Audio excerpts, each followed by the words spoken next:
The Mahabharata Adi Parva. Section CCX. Rajyalabha Parva. Janamejaya said, O thou possessed of ascetic wealth, what did those high-souled ones, my grandsires, the illustrious Pandavas, do, after obtaining the kingdom of Indraprastha? How did their wife Draupadi obey them all? How is it also that no dissensions arose amongst those illustrious rulers of men, all attached to one wife, viz., Krishna? O thou of the wealth of asceticism, I wish to hear everything in detail regarding the behavior towards one another of those rulers of men after their union with Krishna. Vaisampayana said, those scorchers of foes, the Pandavas, having obtained their kingdom, at the command of Dhritarashtra, passed their days in joy and happiness at Kandavaprastha with Krishna. And Yudhishthira, endued with great energy and ever adhering to truth, having obtained the sovereignty, virtuously ruled the land, assisted by his brothers. And the sons of Pandu, endued with great wisdom and devoted to truth and virtue, having vanquished all their foes, continued to live there in great happiness. And those bulls among men, seated on royal seats of great value, used to discharge all the duties of government. And one day, while all those illustrious heroes were so seated, there came unto them the celestial Rishi Narada, in course of his wanderings. Beholding the Rishi, Yudhishthira offered him his own handsome seat. And after the celestial Rishi had been seated, the wise Yudhishthira duly offered him the aragya with his own hands. And the king also informed the Rishi of the state of his kingdom. The Rishi, accepting the worship, became well pleased, and eulogizing him with benedictions, commanded the king to take his seat. Commanded by the Rishi, the king took his seat. Then the king sent word unto Krishna, in the inner apartments, of the arrival of the illustrious one. Hearing of the Rishi's arrival, Draupadi, purifying herself properly, came with a respectful attitude to where Narada was with the Pandavas. The virtuous princess of Panchala, worshipping the celestial Rishi's feet, stood with joined hands before him, properly veiled. The illustrious Narada, pronouncing various benedictions on her, commanded the princess to retire. After Krishna had retired, the illustrious Rishi, addressing in private all the Pandavas, with Yudhishthira at their head, said, the renowned princess of Panchala is the wedded wife of you all. Establish a rule amongst yourselves so that disunion may not arise amongst you. There were, in former days, celebrated throughout the three worlds, two brothers named Sunda and Upasunda, living together and incapable of being slain by anybody unless each slew the other. They ruled the same kingdom, lived in the same house, slept on the same bed, sat on the same seat, and ate from the same dish. And yet they killed each for the sake of Tilottama. Therefore, O Yudhishthira, preserve your friendship for one another and do that which may not produce disunion amongst you. On hearing this, Yudhishthira asked, O great Muni, whose sons were Asuras called Sunda and Upasunda? Whence arose that dissension amongst them, and why did they slay each other? Whose daughter also was this? Tilottama, for whose love the maddened brothers killed each other? Was she an apsara, water nymph, or the daughter of any celestial? O thou whose wealth is asceticism, we desire, O Brahmana, to hear in detail everything as it happened. Indeed, our curiosity hath become great. Section CCXI. Rajyalabha Parva continued.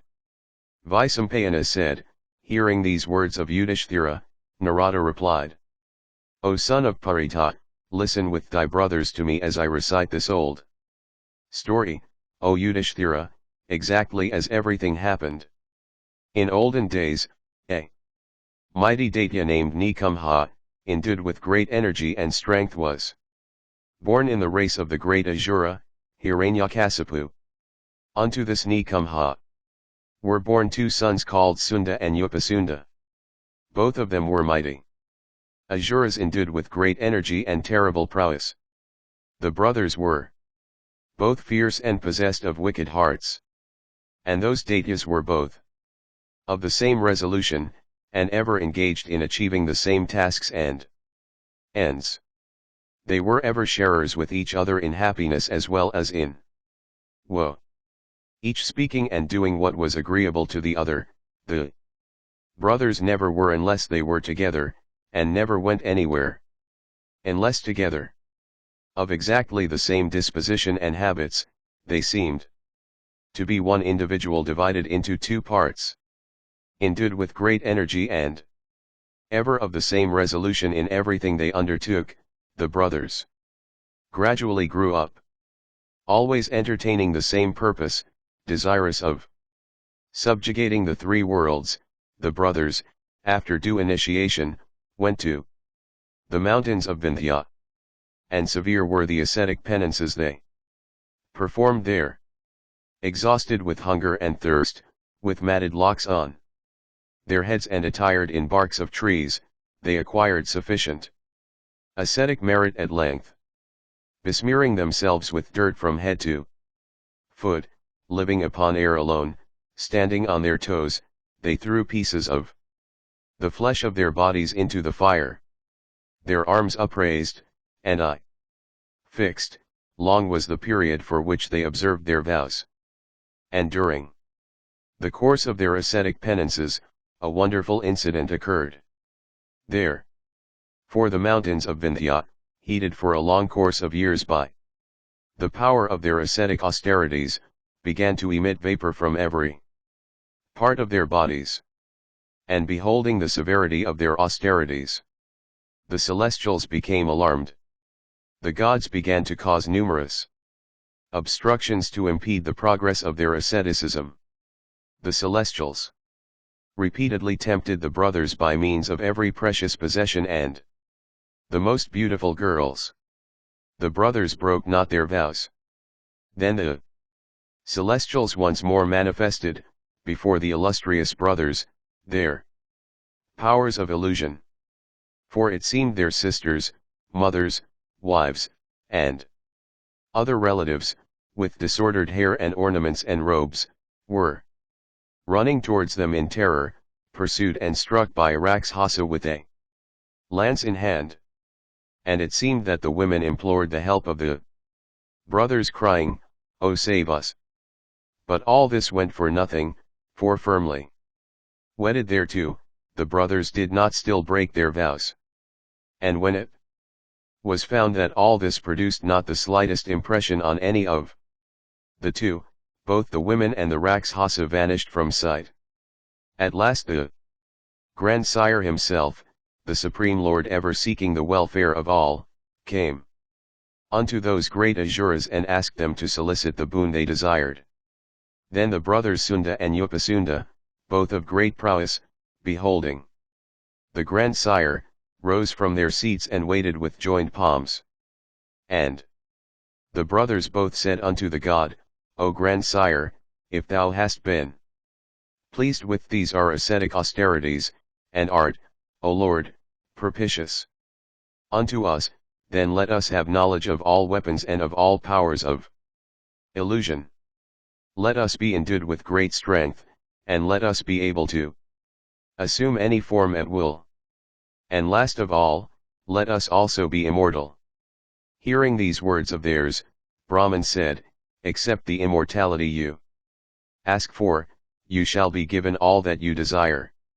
Solicit you some form of death by which you may still be equal unto the immortals. And since you have undergone these severe ascetic austerities from desire of sovereignty alone, I cannot confer on you the boon of immortality. You have performed your ascetic penances even for the subjugation of the three worlds. It is for this, O mighty Daityas, that I cannot grant you what you desire. Narada continued, hearing these words of Brahman, Sunda and Upasunda, said, O grandsire, let us have no fear then from any created thing, mobile or immobile, in the three worlds, except only from each other. The grandsire then said, I grant you what you have asked for, even this, your desire. And granting them this boon, the grandsire made them desist from their asceticism, and return to his own region. Then the brothers, those mighty Daityas, having received those several boons, became incapable of being slain by anybody in the universe. They then returned to their own abode. All their friends and relatives, beholding those Daityas of great intelligence, crowned with success in the matter of the boons they had obtained, became exceedingly glad. And Sunda and Upasunda then cut off their matted locks and wore coronets on their heads. Attired in costly robes and ornaments, they looked exceedingly handsome. They caused the moon to rise over their city every night even out of his season. And friends and relatives gave themselves up to joy and merriment. With happy hearts. Eat, feed, give, make merry, sing, drink, these were the sounds heard every day in every house. And here and there arose loud uproars of hilarity mixed with clappings of hands which filled the whole city of the Daityas, who being capable of assuming any form at will, were engaged in every kind of amusement and sport and scarcely noticed the flight of time, even regarding a whole year as a single day. Section XI. Rajyalabha Parva continued. Narada continued, as soon as those festivities came to an end, the brothers Sunda and Upasunda, desirous of the sovereignty of the three worlds, took counsel and commanded their forces to be arranged. Obtaining the assent of their friends and relatives, of the elders of the Daitya race and of their ministers of state, and performing the preliminary rites of departure, they set out in the night when the constellation Magha was in the ascendant. The brothers set out with a large Daitya force clad in mail and armed with maces and axes and lances and clubs. The Daitya heroes set out on their expedition with joyous hearts, the Charanas, bards, chanting auspicious panegyrics indicative of their future triumphs. Furious in war, the Daitya brothers, capable of going everywhere at will, ascended the skies and went to the region of the celestials. The celestials, knowing they were coming and acquainted also with the boons granted unto them by the supreme deity, left heaven and sought refuge in the region of Brahman. Endued with fierce prowess, the Daitya heroes soon subjugated the region of Indra, and vanquishing the diverse tribes of Yakshas and Rakshasas and every creature ranging the skies, came away. Those mighty Kar warriors next subjugated the Nagas of the nether region, and then the inmates of the ocean, and then all the tribes of the Mlechchas. Desirous next of subjugating the whole earth, those heroes of irresistible sway, summoning their soldiers, issued these cruel commands: Brahmanas and royal sages, on earth, with their libations and other food offered at grand sacrifices, increase the energy and strength of the gods, as also their prosperity. Engaged in such acts, they are the enemies of the Asuras. All of us, therefore, mustering together, should completely slaughter them off the face of the earth. Ordering their soldiers thus on the eastern shore of the great ocean, and entertaining such a cruel resolution, the Asura brothers set out in all directions.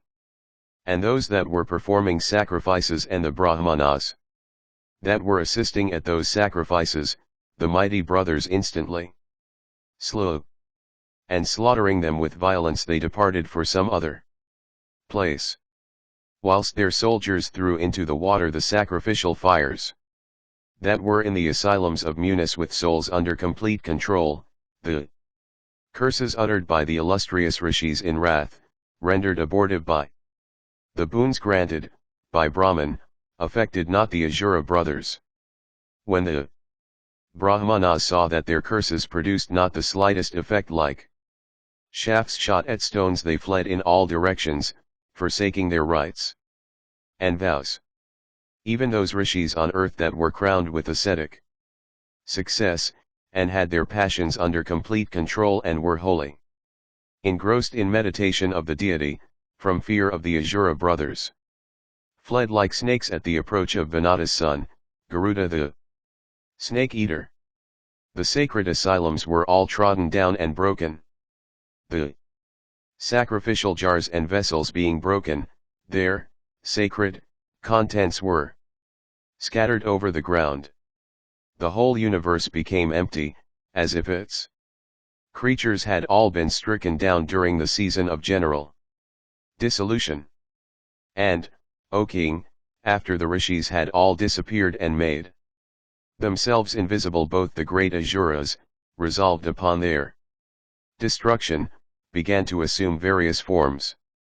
Assuming the forms of maddened elephants with temples rent from excess of juice, the Asura pair, searching out the rishis who had sheltered themselves in caves, sent them to the region of Yama, sometimes becoming as lions and again as tigers, and disappearing the next moment.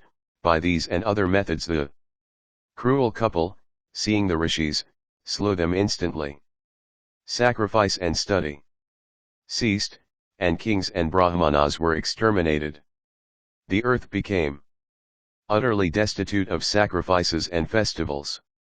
And the terrified people uttered cries of "Oh and alas," and all buying and selling were stopped.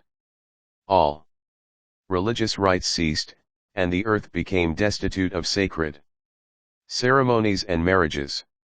Agriculture was neglected and cattle were no longer tended. Towns and asylums became desolate and scattered over with bones and skeletons. The earth assumed a frightful aspect. All ceremonies in honor of the Pitris were suspended, and the sacred sound of Vashat and the whole circle of auspicious rites ceased. The earth became frightful to behold. The sun and the moon, the planets and stars, and constellations, and the other dwellers in the firmament, witnessing these acts of Sunda and Upasunda, grieved deeply. Subjugating all the points of heaven by means of such cruel acts, the Asura brothers took up their abode in Kurukshetra, without a single rival. Section Xiath.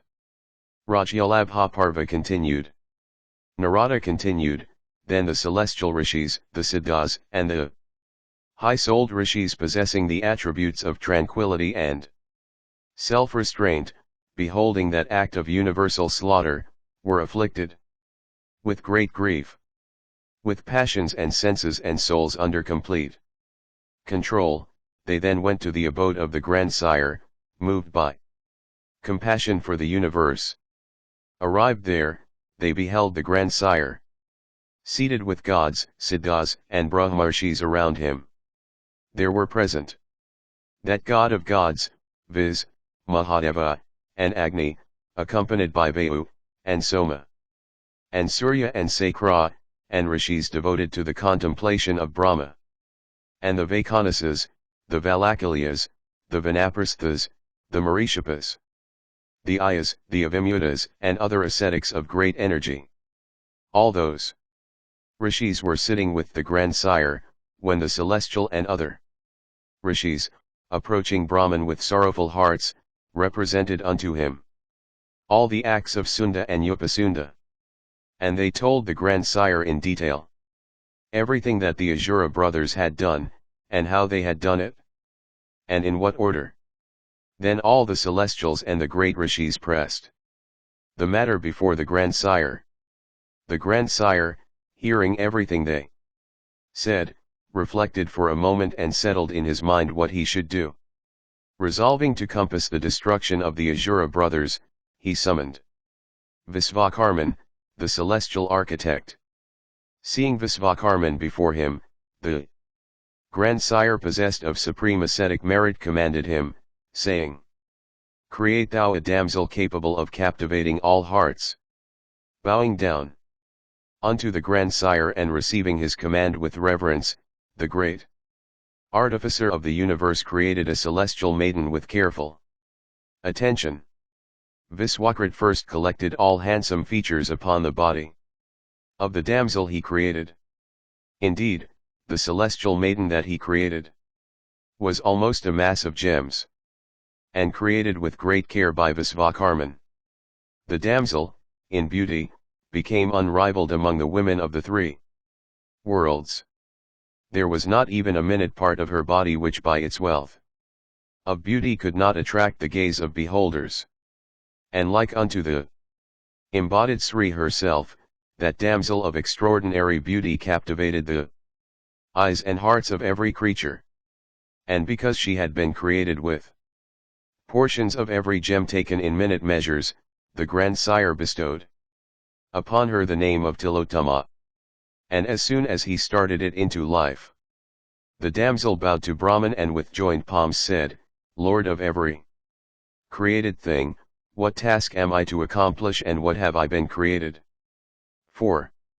The grandsire answered, Go, O Tilottama, unto the Asuras, Sunda and Upasunda. O amiable one, tempt them with thy captivating beauty.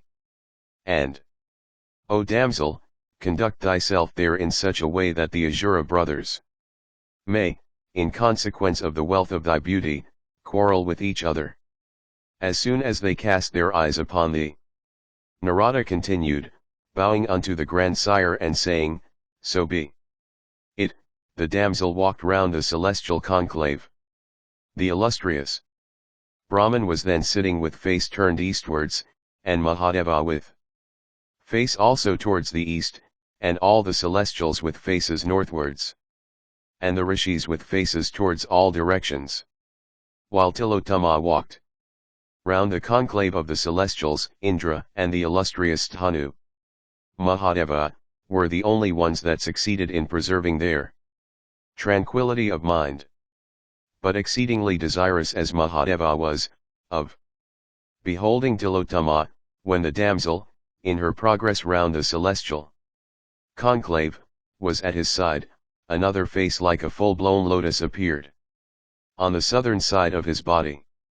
And when she was behind him, another face appeared on the west. And when the damsel was on the northern side of the great god, a fourth face appeared on the northern side of his body.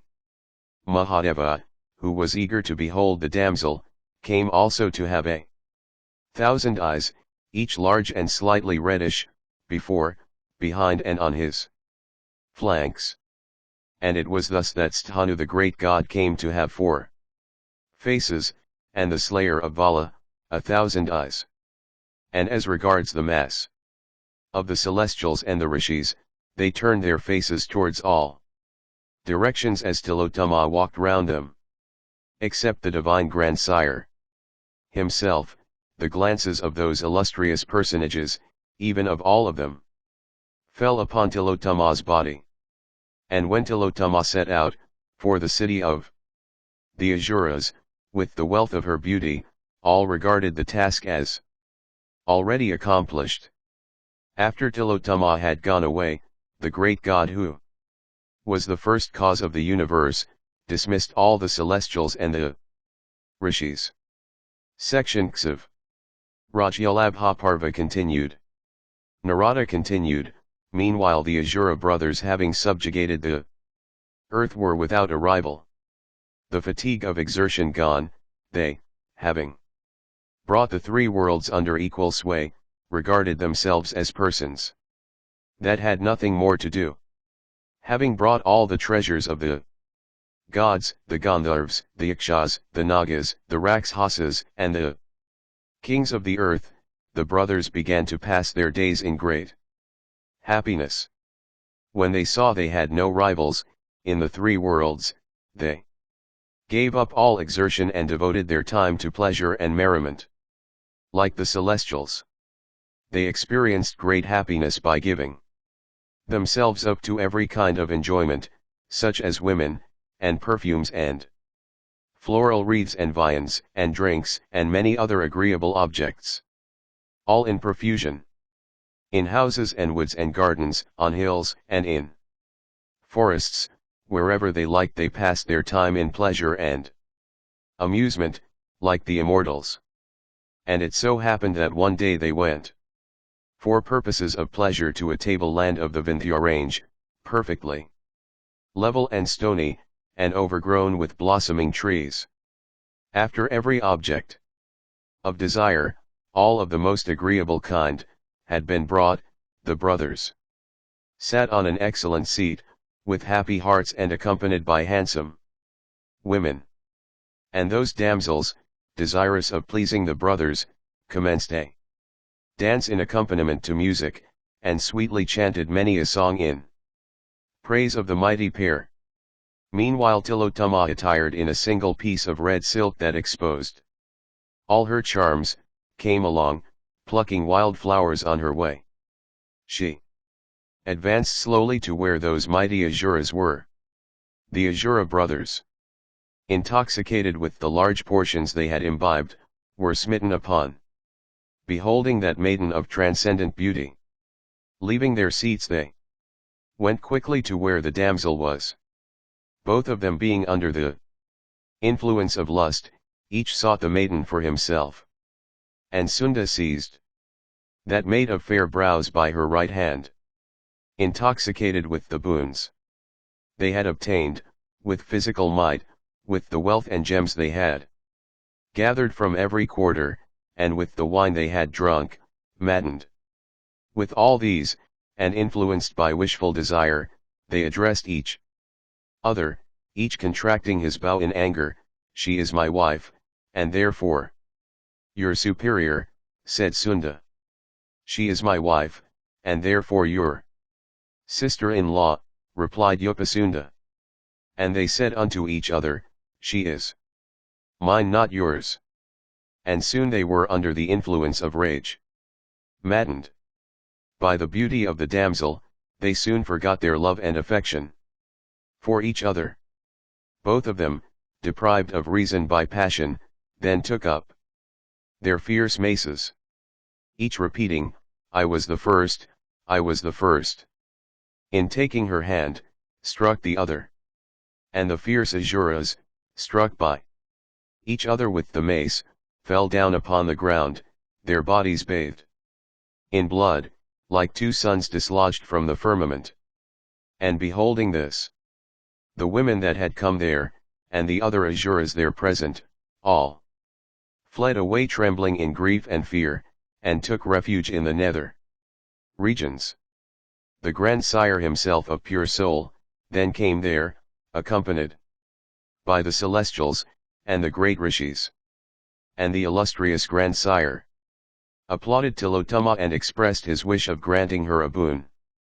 The supreme deity, before Tilottama spoke, desirous of granting her a boon, cheerfully said, "O beautiful damsel, thou shalt roam in the region of the Adityas. Thy splendor shall be so great that nobody will ever be able to look at thee for any length of time." The grandsire of all creatures, granting this boon unto her, establishing the three worlds in Indra as before, returned to his own region. Narada continued, "It was thus that Asuras, ever united and inspired by the same purpose, slew each other in wrath for the sake of Tilottama. Therefore, from affection I tell you, ye foremost ones of Bharata's line, that if you desire to do anything agreeable to me, make some such arrangements that you may not quarrel with one another for the sake of Draupadi." Vaisampayana continued, "The illustrious Pandavas, thus addressed by the great Rishi Narada, consulting with one another, established a rule amongst themselves in the presence of the celestial Rishi himself endued with immeasurable energy. And the rule they made was that when one of them would be sitting with Draupadi, any of the other four who would see that one thus must retire into the forest for 12 years, passing his days as a brahmacharin. After the virtuous Pandavas had established that rule amongst themselves. The great Muni Narada, gratified with them, went to the place he wished. Thus, O Janamejaya, did the Pandavas urged by Narada, established a rule amongst themselves in regard to their common wife. And it was for this, O Bharata, that no dispute ever arose between them.